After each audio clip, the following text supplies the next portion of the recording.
Pada kesempatan saat ini saya akan berbagi dengan saudara satu tema pengajaran firman Allah yang pagi ini saya berikan judul Milikilah Rasa Cukup. Ini pengajaran yang penting menurut saya buat setiap kita untuk kita dengar dan untuk kita pahami bersama-sama. Bahwa penting sekali kata rasa cukup ini ada dalam hidup kita. Rasa cukup ini penting kita miliki, bahkan kita hidupi dalam kehidupan kita sebagai orang percaya. Karena dengan kita memiliki dan menghidupi rasa cukup, itu akan membuat kita begini, ada ucapan syukur gitu. Nggak ngomel, nggak bersungut-sungut, nggak membuat kita itu berontak kepada Tuhan. Rasa cukup yang kita miliki itu membuat kita bisa berserah dan mempercayakan hidup kita kepada Tuhan. Coba kita baca dulu ayat pendahuluan buat setiap kita dalam Kejadian pasal 12 di ayat 2 dan ayat yang ketiga. Saudara ya, Kejadian 12 ayat 2 dan 3 saya baca ayat yang kedua. Lalu ayat 3-nya sama-sama kita baca ya. Saya baca ayat yang kedua dalam Kejadian pasal 12. Begini kata firman Allah, aku akan membuat engkau menjadi bangsa yang besar dan memberkati engkau serta membuat namamu masyhur dan engkau akan menjadi berkat. Mari ayat yang ketiga sama-sama kita membacanya. 1, 2, dan 3. Aku akan memberkati orang-orang yang memberkati engkau dan mengutuk orang-orang yang mengutuk engkau, dan olehmu semua kaum di muka bumi akan mendapat berkat. Sekali lagi tema firman Allah pada kesempatan pagi ini yang kita bahas, kita pelajari adalah supaya kita memiliki rasa cukup. Seperti saya katakan pada bagian awal, kata rasa cukup ini kata yang penting. Kata cukup itu kata yang harus kita hidupi dalam kehidupan kita. Mari perhatikan statement bagian yang pertama yang saya coba sodorkan untuk kita pelajari pagi ini. Perhatikan gambar yang pertama ini. Berdasarkan ayat yang kita baca Kejadian 12 ayat 2 dan 3 bahwa ternyata alasan untuk kita diberkati adalah supaya kita dapat memberkati. Saya ulang sekali lagi saudara ya. Alasan untuk kita diberkati adalah supaya kita dapat memberkati, dapat jadi saluran berkat. Adalah hal yang menyedihkan dalam hidup kekristenan sebagai orang percaya kepada Tuhan. Setiap kita pasti ingin hidup kita menjadi orang yang sukses. Ada banyak orang ingin hidupnya berhasil. Ada banyak orang percaya ingin hidupnya itu diberkati. Tetapi seringkali kita ketika diberkati kita lupa dengan rancangan Allah supaya tujuan Tuhan sesungguhnya kita jadi saluran berkat. Ada banyak kita orang Kristen menurut saya begini, kita itu gagal paham atau begini, ada banyak orang percaya tanpa sadar, dia nggak sadar, dia tersesat dalam memahami kata berkat atau diberkati. Kalau ditanya, kamu mau sukses? Ya semua orang mau sukses. Semua orang ingin berhasil dalam hidupnya. Semua orang pada dasarnya ingin menjadi orang yang diberkati luar biasa. Tapi ingat saudara ya, tujuan Tuhan memberkati kita itu bukan sekedar memakmurkan hidup kita. Saya ingin pada bagian ini penting untuk kita pahami. Tujuan Tuhan memberkati kita itu bukan sekedar memakmurkan hidup kita, bukan sekedar memewahkan hidup kita, supaya hidup kita itu semakin diberkati, jadi kian kaya, tambah kaya, lalu kita menikmati fasilitas semua titik hanya berhenti sampai di situ. Ingat, berdasarkan ayat yang kita baca, tujuan Tuhan kasih berkat itu bukan supaya kita jadi bendungan berkat, terima berkat, terima berkat. Ada alasan, ada tujuan Tuhan kasih berkat sama kita. Bukan sekedar memewahkan, memakmurkan kita. Tapi tujuan Tuhan memberkati kita apa? Supaya kita jadi saluran berkat. Supaya kita bisa memberkati gitu banyak orang. Coba kita lihat kembali ayat yang barusan kita baca tadi saudara ya. Di dalam Kejadian 12 ayat 2, perhatikan kalimat ini, saya baca ulang sekali lagi sambil saya terangkan sedikit sama saudara. Ayat 2 dikatakan, aku akan membuat engkau menjadi bangsa yang besar. Pada kalimat yang ini enak kedengarannya, nikmat sedap kita mendengarnya. Tuhan akan membuat kita jadi bangsa yang besar. Seneng kan saudara ya, kalau Tuhan kasih berkat kita, berkat yang besar. Kasih job yang besar, kasih proyek besar gitu ya. Dikasih rezekinya rezeki yang besar. Ini mungkin gambar saya dikecilkan sedikit ya, melebihi itu ya. Jadi saya ulang sekali lagi saudara ya. Tujuan kita diberkati jelas supaya kita saluran berkat. Kita nggak mungkin bisa jadi saluran berkat saudara ya, kalau Tuhan nggak kasih berkat sama kita. Makanya bagian awal kelihatannya enak kita mendengarnya. Tuhan akan jadikan kita menjadi bangsa yang besar. Dikasih berkat yang besar, dikasih job yang besar. Kalimat berikutnya pun menurut saya masih enak. Dan memberkati engkau serta membuat namamu masyhur. Masih bicara berkat. Saudara lihat ayat ini. Bahkan setelah kita diberkati berkelimpahan, Tuhan membuat nama kita masyhur. Kehidupan kita semakin diangkat oleh Tuhan. Dulu orang gak kenal sama kita. Dulu orang barangkali gak tahu siapa nama kita. Tapi dengan berlangsungnya berkat yang Tuhan beri sama kita, ya otomatis nama kita semakin terangkat, terjadi menjadi masyhur. Orang di sekitar kita jadi kenal nama kita. Tapi ingat saudara ya, kalimat berikutnya, dan engkau akan menjadi berkat. Barangkali kalimat yang ini mulai gak enak kedengarannya. Kalau saya mengatakan kepada saudara, apakah saudara percaya bahwa Tuhan sanggup berkati kita dan kita jadi saluran berkat? Amin saudara. Mungkin aminnya gak banyak dari ribuan orang yang ikut doa pagi saat ini. Ketika kita dengar kata, dan engkau akan menjadi berkat, amin kita mulai diem. Barangkali kita mulai kurang semangat mendengar firman Allah ini. Ketika kita dengar kalimat firman yang menjanjikan kepada kita, aku akan membuat engkau menjadi bangsa yang besar. Aku kasih berkat job yang besar kepada kamu. Berkatnya, rezekinya yang besar-besar. Kita berkata amin kencengnya. Biasa orang Kristen ketika mendengar janji berkat Tuhan, berkat yang besar, kita langsung menyambut berkata amin, saya percaya. Ketika Tuhan mengatakan, aku akan membuat engkau menjadi masyhur, kita sambut dengan keras, amin. Tapi giliran kalimat firman Allah yang berkata, dan engkau akan menjadi berkat, kita seringkali mulai diem. Amin kita mungkin mulai pelan. Kalimat ini mulai gak enak kedengarannya. Kita disuruh sama Tuhan, disuruh menjadi berkat, jadi saluran berkat. Lihat kalimat berikutnya, ayat yang ketiga saya baca sekali lagi. Aku dikatakan apa? Memberkati orang-orang yang memberkati engkau. Sesungguhnya Kejadian 12 ayat 2 ini janji Tuhan luar biasa ya. Memang janji ini awalnya buat Abraham dan keturunannya. Tapi ingat, kita juga disebut sebagai keturunan Abraham secara rohani.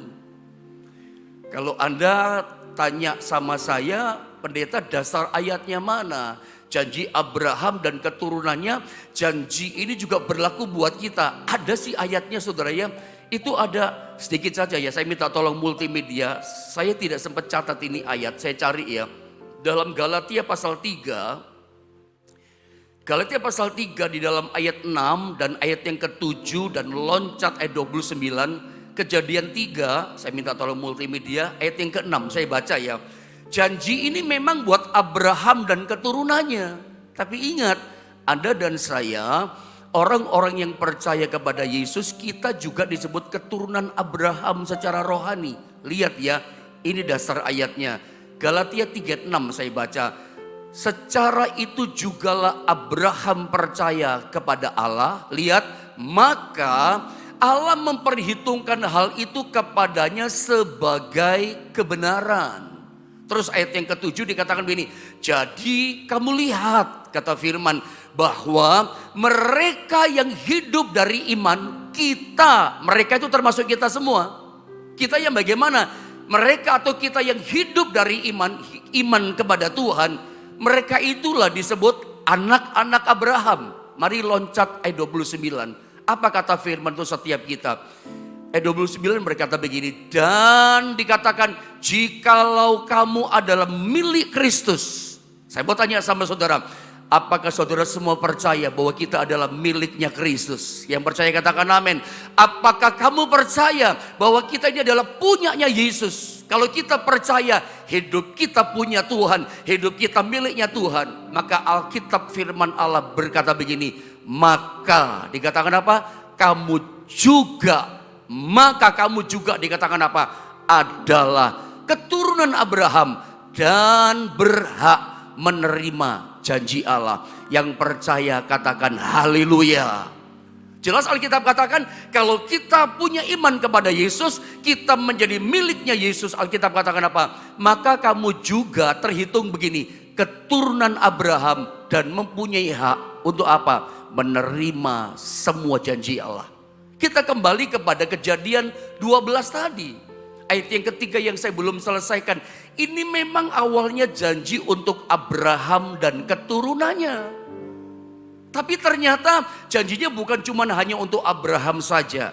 Bukan hanya berlaku buat Ishak anak Abraham. Bukan hanya berlaku buat misalnya cucunya Abraham yang namanya Yakub.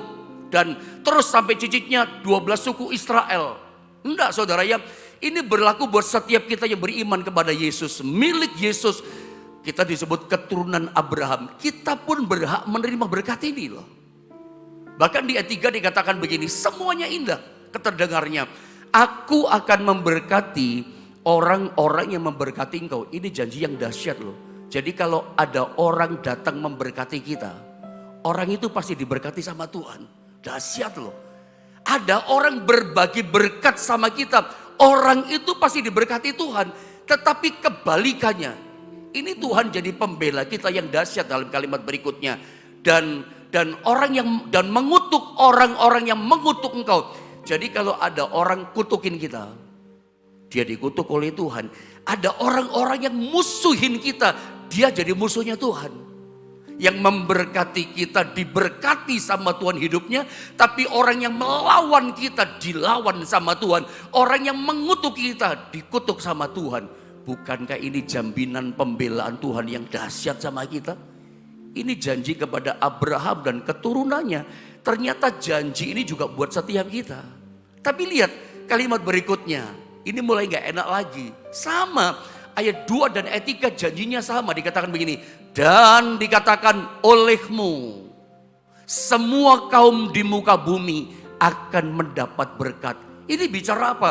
Tujuan Tuhan memberkati kita adalah supaya kita itu jadi saluran berkat. Supaya kita jadi berkat. Coba bilang sama-sama saya, menjadi saluran berkat. Jadi jelas saudaranya di sini ya. Semua kita ingin diberkati, semua kita ingin sukses, semua kita ingin berhasil. Tapi lihat Kejadian 12 ayat 2 dan 3. Inilah dasar untuk kehidupan kita bisa diberkati sama Tuhan. Inilah landasan, kalau saya boleh pakai kata ini.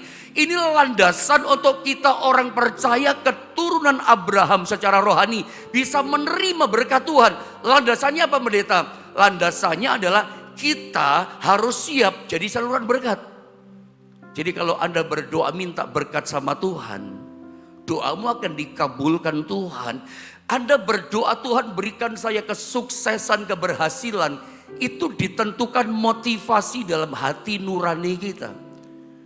Anda akan diberkati sama Tuhan, doamu akan dikabulkan. Tapi ingat dasarnya, landasannya ini. Kita rindu jadi berkat. Kita rindu di hati kita supaya saya bisa jadi saluran berkat. Karena tujuan Tuhan memberkati kita. Tujuan Tuhan memberkati Abraham dan keturunannya bukan sekedar dimakmurkan kehidupan umatnya. Bukan sekedar jadi kaya secara materi, dimewahkan hidupnya. Tapi tujuannya Tuhan adalah begini, memberkati, memberdayakan umatnya. Memberdayakan Abraham supaya punya kekuatan untuk apa? Jadi saluran berkat. Punya kekuatan power untuk hidupnya memberkati. Bagaimana kita bisa memberkati atau jadi saluran berkat? Kalau kita gak punya kekuatan power berkatnya, Tuhan kasih berkat. Tapi ingat, landasannya apa? Aku mau jadi berkat. Makanya ini kembali kepada kita.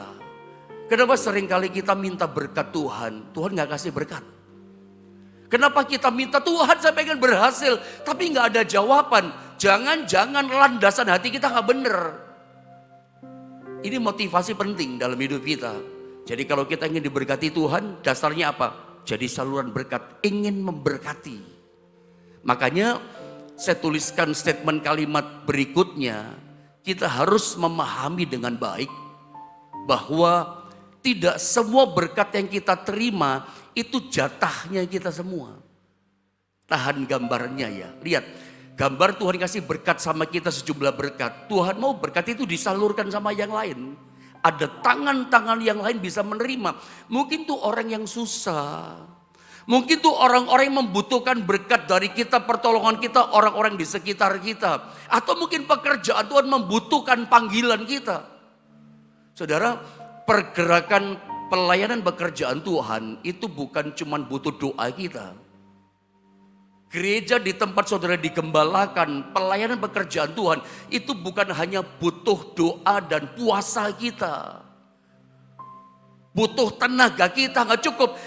Gereja kita, pekerjaan Tuhan, misi pergerakan Tuhan, mendirikan gereja-gereja yang baru, mendirikan tempat-tempat pelayanan yang baru. Itu bukan hanya butuh doa, tapi juga butuh dana, kita menyadari itu. Makanya Tuhan berkati umatnya, Tuhan berkati setiap orang percaya, tujuannya ini supaya kita bisa menjadi berkat. Jadi kita mesti sadar memahami dari dasar sambil kita renungkan bahwa kita mesti paham bahwa tidak semua berkat yang Tuhan beri pada kita itu jatahnya untuk kita semua. Tapi ada jatah yang lain dari berkat Tuhan titipkan sama kita untuk apa? Disalurkan. Dijadikan berkat buat yang lain, terutama juga pekerjaan Tuhan atau orang-orang sekitar kita, termasuk pelayanan misi. Saya di Jawa Timur dan Bali menjadi ketua majelis daerah.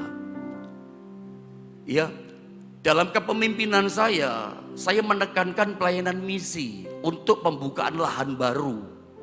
Saya dorong pendeta-pendeta yang dalam perintisan, ayo jangan cuma membantu pekerjaan Tuhan di gereja ini, coba merintis, buka lahan baru. Dan MD support dana. Kalau mereka belum bisa menghidupi jemaat, kami support dana tiap bulan untuk menghidupi makan mereka. Bahkan kebutuhan dalam pelayanan kami support. Ya, saya satu kali saya kasih contoh ya, bahwa berkat yang Tuhan kasih sama kita itu ada jatah berkat yang Tuhan titipkan sama kita untuk apa? Disalurkan. Gak semua berkat itu jatahnya untuk kita, tapi ada yang Tuhan titipkan sama kita itu untuk memberkati atau disalurkan. Satu kali saya sama istri pernah pelayanan di satu kota. Saya gak sebutkan kotanya. Ketika saya pelayan di kota itu, saya itu dititipin berkat sama seseorang. Ya, cukup besar berkatnya sekian puluh juta. Tujuannya dititipkan, diberikan kepada hamba-hamba Tuhan. Seingat saya mungkin hamba Tuhan yang hadir sekitar 50, 60, 70 pendeta. Hamba-hamba Tuhan, pendeta-pendeta.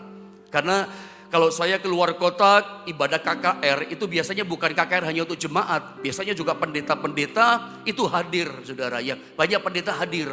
Nah, ada seorang bapak titipkan berkat kepada saya cukup besar, sekian puluh juta. Pak Yohanes, tolong titipkan berkat saya ini kepada pendeta-pendeta Pak Yohanes KKR di kota itu. Saya katakan, siap Pak. Berkatnya ditransfer ke saya, saudara. Bukan bentuk tunai, tapi ditransfer ke saya. Saya tahu diri, itu hanya berkat yang dititipkan sama saya, bukan untuk saya. Tapi dititipkan untuk disalurkan kepada para pendeta tempat di mana saya akan KKR di kota itu.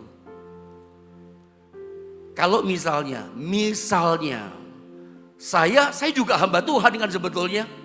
Kalau misalnya saya ambil itu uang sekian juta untuk kepentingan saya. Saya ambil uang itu sekian juta untuk kenikmatan hidup saya, keperluan saya. Misalnya untuk beli tiket saya. Saya nggak salah kan untuk keperluan tiket saya. Saya juga hamba Tuhan, tapi saya tahu saya mencuri berkat itu. Karena memang bukan untuk saya kok itu berkat. Kalau misalnya sampai saya ambil itu berkat, saya mencuri berarti. Mencuri berkat titipan. Harusnya untuk yang di kota itu pendeta-pendeta lain, saya mengambilnya. Itu namanya saya tidak jujur. Itu titipan untuk yang di sana kok. Meskipun saya hamba Tuhan, saya ngerti, saya memahami. Ini titipan untuk yang lain, pendeta yang lain. Kalau saya ambil, ya itu namanya saya mencuri. Saya berharap dari cerita saya ini ada paham. Makanya begitu saya dapat berkat itu, saya calling seorang pendeta gembala hamba Tuhan yang saya bisa percaya, saya kembali titipkan berkat sama dia. Tolong cairkan uang ini, karena dia di kota itu.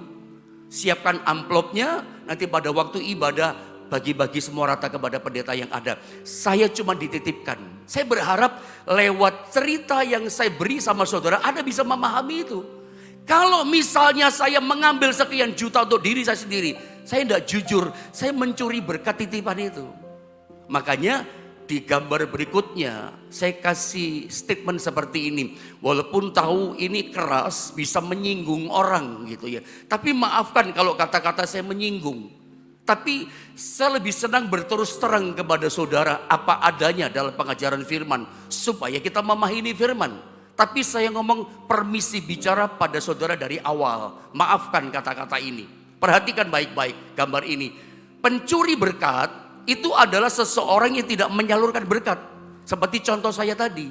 Dapat titipan berkat, saya ambil duluan. Saya sunat dulu dananya. Sekian puluh juta saya ambil dulu. Kan orangnya nggak tahu. Lalu baru saya berikan kepada pendeta tempat saya KKR. Kan sama-sama nggak tahu. Tapi kalau seandainya saya ambil itu namanya pencuri berkat. Makanya saya ngomong pelan-pelan. Perhatikan statement ini. Pencuri berkat itu adalah seseorang yang tidak menyalurkan berkat. Yang bukan jatahnya dan memakainya untuk kepentingan pribadinya. Ini yang terjadi. Dan tanpa sadar dalam kehidupan kita, kita seringkali melakukan ini. Seringkali pemahaman kita, kalau kita berkata pencuri berkat, setan pak pencuri berkat. Kalau kita dengar kata pencuri berkat, si iblis itu pencuri berkat.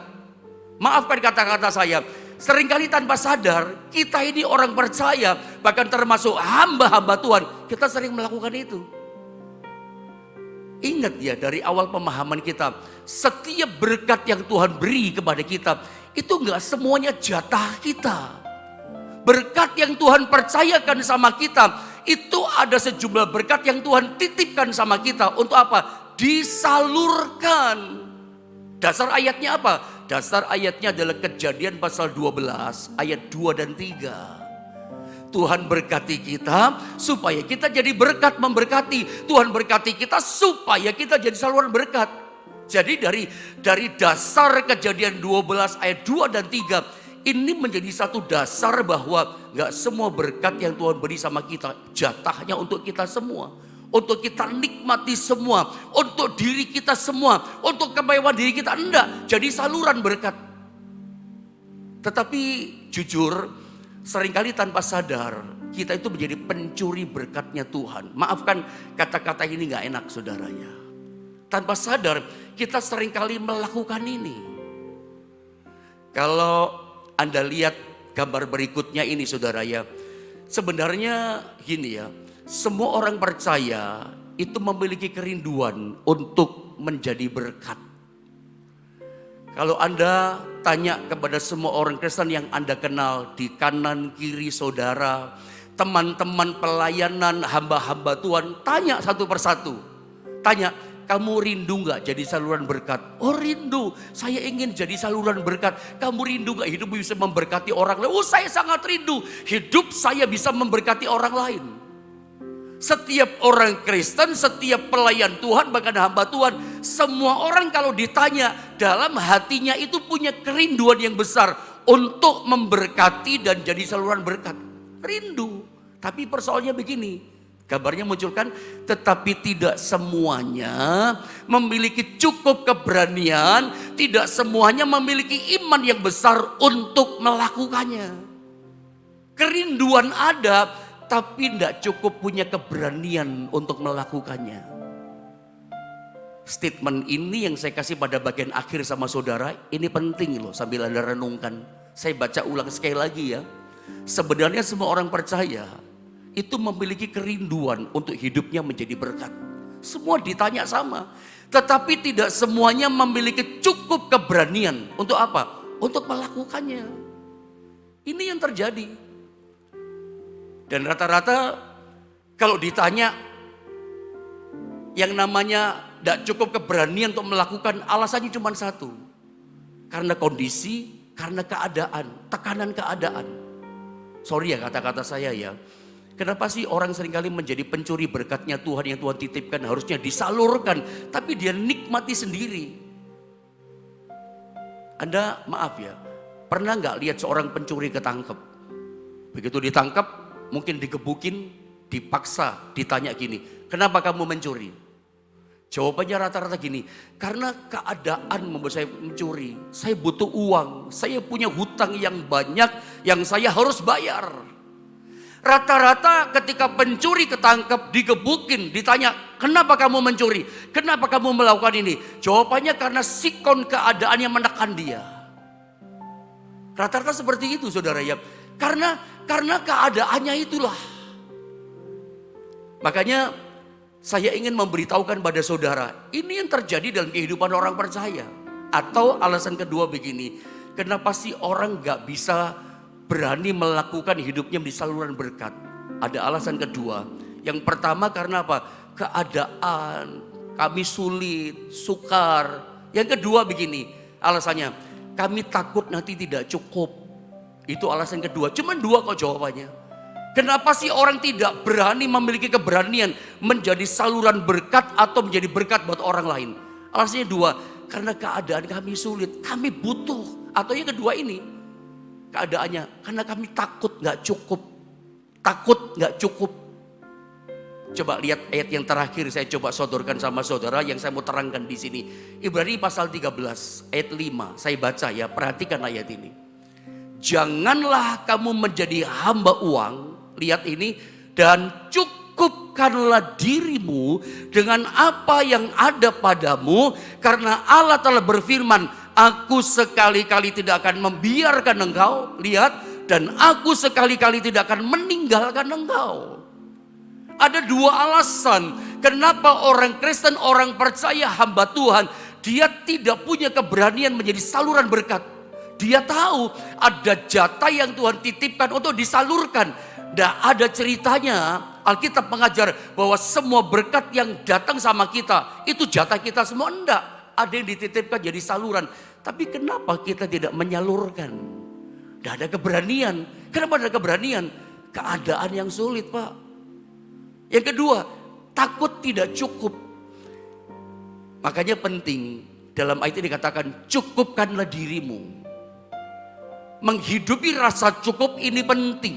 Tapi seringkali kita terbalik, kita takut tidak cukup. Sehingga kita menjadi pencuri berkat Tuhan. Maaf ya, kata-kata ini berulang-ulang saya sounding sama saudara. Pencuri berkat, tidak bisa menyalurkan titipan Tuhan, itu sama dengan pencuri berkat. Kenapa gak jadi pencuri berkat, gak bisa menyalurkan? Takut tidak cukup. Kadang-kadang kita itu gak takut sama setan. Saya tidak takut Pak sama iblis. Jangan-jangan gak takut juga sama Tuhan. Ada banyak orang percaya, ada banyak pelayan Tuhan, itu takutnya sama apa? Sama tidak cukup. Takut tidak cukup. Padahal Tuhan berfirman, aku sekali-kali tidak akan pernah membiarkan kamu, dan aku sekali-kali tidak akan pernah meninggalkan kamu.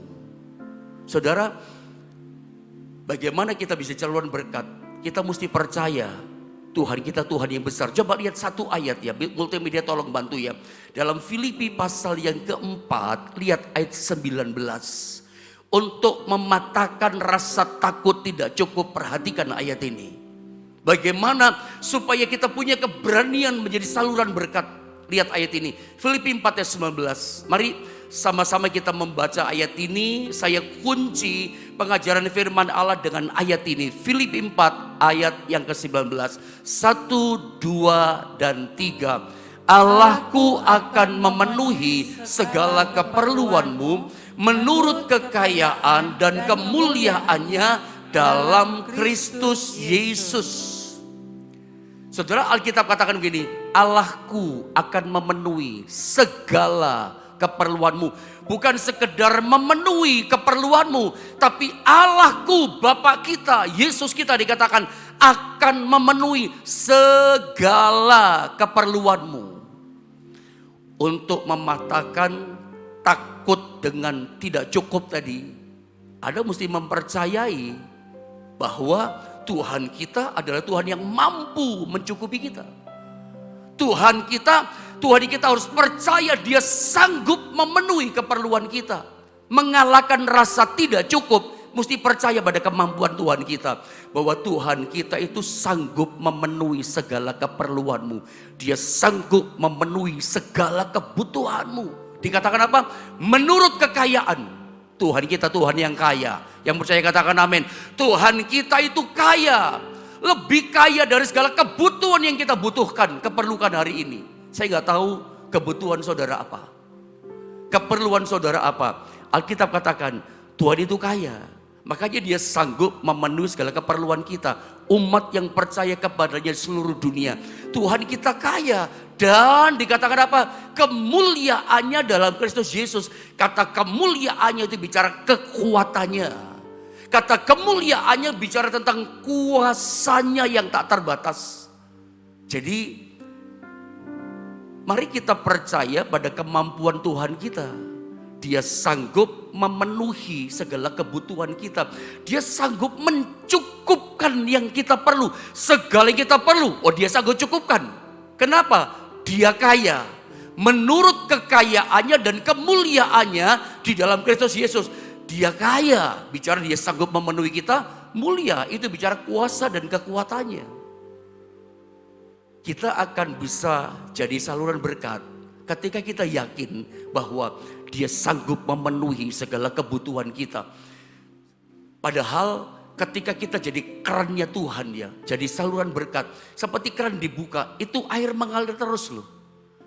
Dia nggak akan pernah membiarkan kita, Dia nggak akan pernah meninggalkan kita. Saya suka mengajarkan gini sama jemaat, rahasia mematahkan kekurangan hidup, rahasia mematahkan, mengalahkan kemiskinan, kekurangan dalam hidup kita adalah apa? Jadi saluran berkat.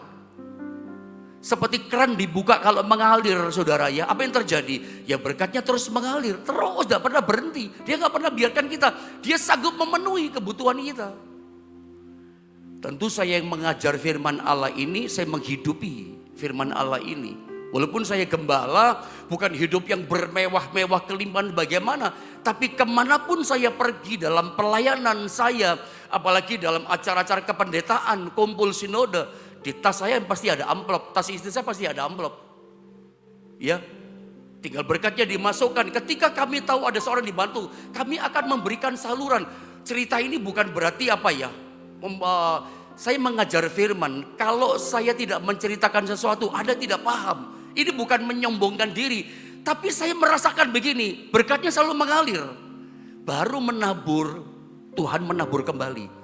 Baru memberkati, Tuhan berkati kembali. Kadang tidak butuh waktu lama. Saya bersaksi kepada saudara, ketika menabur justru kami tidak kekurangan. Begitu menabur, kadang-kala nggak butuh waktu lama. Hari itu juga bahkan kadang-kala selisih hanya sekian jam. Tiba-tiba ada seorang telepon, memberkati gitu. Kami transfer Pak, ada banyak yang alami. Bahkan orang yang jauh, yang tanpa terpikirkan. Itu cuma contoh kecil. Bahwa aku tidak pernah tinggalkan kamu, aku tidak biarkan kamu. Persis seperti keran dibuka. Apa Anda setuju dengan statement saya? Kita ini cuma bendaharanya Tuhan. Jadi kita cuma dititipkan untuk dikelola. Bukan milik kita semuanya. Kita itu pengelola berkatnya Tuhan. Kita bendaharanya Tuhan. Cuman mengalirkan, menyalurkan. Seringkali kenapa kita tidak mengalami kesuksesan, keberhasilan, keberkatan. Motivasi hati kita gak betul. Kita maunya untuk kita semua. Gak bisa. Rahasia diberkati. Jadi saluran berkat.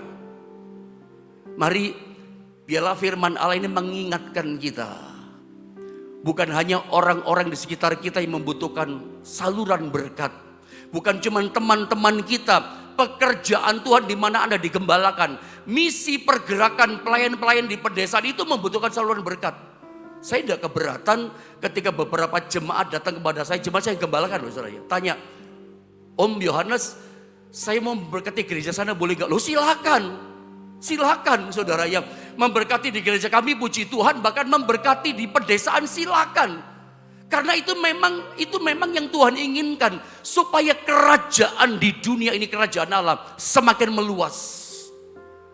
Jadi sebetulnya rahasia berkat itu sederhana saudara ya. Jadi saluran berkat supaya nama Tuhan dipermuliakan. Dan saya percaya dengan firman Allah ini, kutuk kemiskinan, kekurangan hidup itu dihancurkan. Landasannya ini, aku rindu jadi saluran berkat. Bisa memberkati orang lain Tuhan. Hidupmu akan semakin diberkati oleh Tuhan luar biasa. Seperti Abraham, hidupnya jadi berkat dan dia diberkati luar biasa. Saya tidak perpanjang firman Allah. Ingat pesan takut tidak cukup tadi. Seringkali membuat kita gagal untuk menjadi saluran berkat. Padahal kalau kita melakukan, justru hidup kita, segala yang kita butuhkan dicukupkan oleh Tuhan. Dia El Shaddai yang sanggup menolong setiap kita.